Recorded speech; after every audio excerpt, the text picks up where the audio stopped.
యాదాద్రి భువనగిరి జిల్లా వలిగొండ మండలం కేంద్రంలోని జిల్లా పరిషత్ హైస్కూల్లో జిల్లా స్థాయి సైన్స్ ఫెయిర్ జిల్లా స్థాయి బాల వైజ్ఞానిక ప్రదర్శన కార్యక్రమాన్ని ఘనంగా ప్రారంభించారు. ఈ కార్యక్రమాన్ని జిల్లా కలెక్టర్ ఉపాధ్యాయ ఎమ్మెల్సీ శ్రీపాల్ రెడ్డితో కలిసి ప్రారంభించారు. ఈ సందర్భంగా విద్యార్థులు తయారు చేసిన శాస్త్రీయ నమూనాలు ప్రత్యేక ఆకర్షణగా నిలిచాయి.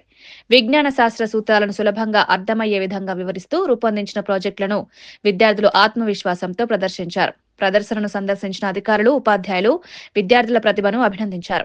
ఆటోమేటిక్ గా మనకి గేట్స్ పడటం, సో ట్రాన్స్పోర్ట్ సిస్టమ్ లో డిఫరెంట్ ఫీల్డ్స్ లో అసలు సమాజానికి ఏం అవసరం అనేది ఆలోచన చేయాలి.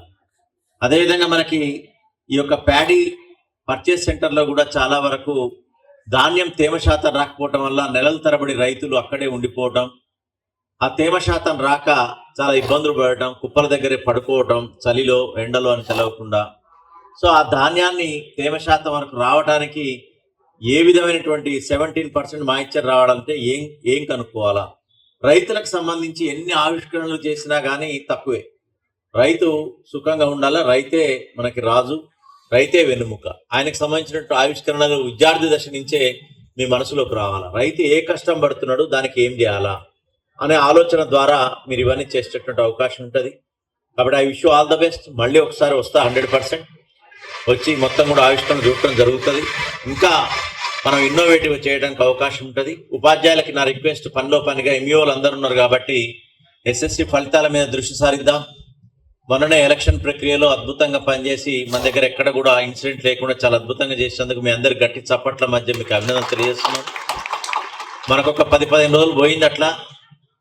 దాన్ని కొద్దిగా మీరు పెద్ద మనసుతోటి, నేను జిల్లా కలెక్టర్గా ఆర్డర్ ఇవ్వలేను కానీ ఒక ఆదివారమో శనివారమో 10th క్లాస్ పిల్లల్ని పిలిపించుకొని మీరే మీ మనసు పెట్టి వాళ్ళకి ఆ సిలబస్ కంప్లీట్ చేయటం, తర్వాత ఎగ్జామ్ పాయింట్ ఆఫ్ వ్యూలో ప్రిపేర్ చేయటం. జిల్లాలో నేను ఒకటే అంట, అత్యధిక మార్కులు వచ్చి తెచ్చుకుంటారు కానీ ఫెయిల్ అనేది ఒక్కళ్ళు కూడా కావద్దు. జిల్లాలో ఫెయిల్ అయితే ఈ యొక్క క్యాండిడేట్ ఎవరైతే ఉంటారో సంఘ వ్యతిరేక శక్తిగానో, లేకపోతే ఉన్నటువంటి మాదక ద్రవ్యాలకు, లేకపోతే ఇతర దోస్తానాల్లో చెడిపోయేటటువంటి అవకాశం ఉంటుంది. చదువు అనే ట్రాక్లో పడితే ప్రతి వ్యక్తికి కూడా ఒక మైల్ స్టోన్ ఉంటుంది. ఎప్పుడో ఒకప్పుడు మారతాడు, వాళ్ళ యొక్క జీవితం టర్నింగ్ పాయింట్లో ఉన్నత దశకి చేరుకుంటుంది. కాబట్టి 10th క్లాస్ 100% పాస్ మీద మనం దృష్టి సారిద్దాం. ఎటువంటి వ్యక్తినైనా సరే పాస్ మార్కులు రప్పించడం అనేది దుర్లభం కాదు, సులభమే మీరు మనసు పెట్టి అనుకుంటే.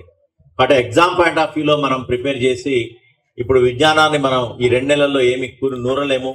కాకపోతే ఎగ్జామ్ పాయింట్ ఆఫ్ వ్యూలో ప్రిపేర్ చేసి వాళ్ళకి రైటింగ్ స్కిల్స్ రాయించి పాస్ చేసే విధంగా అందరం కూడా కృషి చేద్దామని త్వరలోనే ఎంఈఓలతో డైరెక్ట్ ముఖాముఖి కూడా పెట్టడం, సి కేటగిరీ పిల్లల మీద మనం కాన్సన్ట్రేట్ చేసి వాళ్ళకి గ్రూప్ తీసుకొని సి కేటగిరీ ఎవరైతే కొద్దిగా వెనకబడి ఫెయిల్ అవుతారు అనేటువంటి అనుమానం ఉన్న వాళ్ళని దత్తత తీసుకొని ప్రత్యేకమైన శ్రద్ధ వహించి అవసరమైతే వాళ్ళ ఇళ్లకు వెళ్ళి ఇళ్ళ పేరెంట్స్ తోటి వాళ్ళతోటి కౌన్సిలింగ్ చేసినా సరే ప్రతి విద్యార్థి పాస్ అయ్యేటట్టు మీ అందరు కూడా చేస్తారని గట్టి నమ్మకంతో మీ అందరు కూడా ఆల్ ది బెస్ట్ చెప్తూ ముగిస్తున్నాను.